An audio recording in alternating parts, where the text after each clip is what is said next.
खरंच या शिवशाही बसेस सुरक्षित आहे का, हे आज आपण पाहणार आहोत। कारण की या स्वारगेट एसटी स्थानकामध्ये ही आपल्याला शिवशाही पाहायला मिळते, जिचा दरवाजा हा उघडा आहे। म्हणजे तो कधीपासून उघडा आहे याची कल्पना नाही, पण हा दरवाजा उघडा असलेला आपल्याला पाहायला मिळते।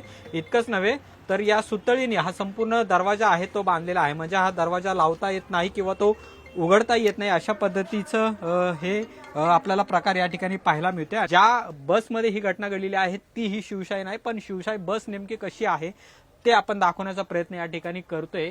या बाजूला खरं तर इथं सीसीटीव्ही असतो, पण कुठेही या शिवशाही बसमध्ये आपल्याला हा सीसीटीव्ही असलेला दिसत नाही। या शिवशाही बसची ही अवस्था आहे जी सध्या आपल्याला या डेपोमध्ये, स्वारगेटच्या एसटी डेपोमध्ये पाहायला मिळते। अगदी अशीच शिवशाही होती ज्या शिवशाही बसमध्ये आज एका नराधामाने एका 26 वर्षीय तरुणीवर बलात्कार केलेला आहे। आणि त्यामुळे सुरक्षा व्यवस्था नेमक्या इथल्या काय करत होता हा एक प्रश्न या निमित्तानं उपस्थित होय। आणि त्यामुळे या स्वारगेट एसटी स्थानकाच्या ज्या आगार प्रमुख आहेत यांच्यावरती आता कारवाई करावी, अशा पद्धतीची मागणी सुद्धा आता सामाजिक कार्यकर्ते, राजकीय पक्षांकडून होताना पाहायला मिळते।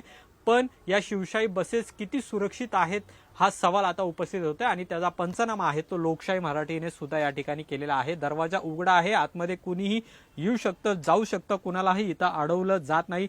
सुरक्षा कर्मचारी बाहेर आहेत, मात्र त्यांनी सुद्धा इथं येण्यासाठी कुणाला अडवलं नाही किंवा काही नाही। दुसरं महत्त्वाचं म्हणजे इथं जो सीसीटीव्ही असतो तो मात्र जो सीसीटीव्ही आहे तो या बसमध्ये आपल्याला सुद्धा दिसत नाही। आणि त्यामुळे ज्या बसमध्ये ही घटना घडलेली आहे त्या बसमध्ये सुद्धा हा सीसीटीव्ही होता का नाही, आणि जर तो असेल तर तो चालू होता का नाही, असे अनेक प्रश्न आहेत त्या या निमित्तानं उपस्थित झालेले आहेत। आरोप प्रत्यारोप सुद्धा होऊ लागलेले आहेत आणि एसटी महामंडळाच्या कारभारावर सुद्धा आता टीका होऊ लागलेली आहे। कॅमेरामन योगेश केळापूरसह अमोल धर्माधिकारी, लोकशाही मराठी, पुणे। लोकशाही मराठी, ऐका, पहा, जागरूक रहा।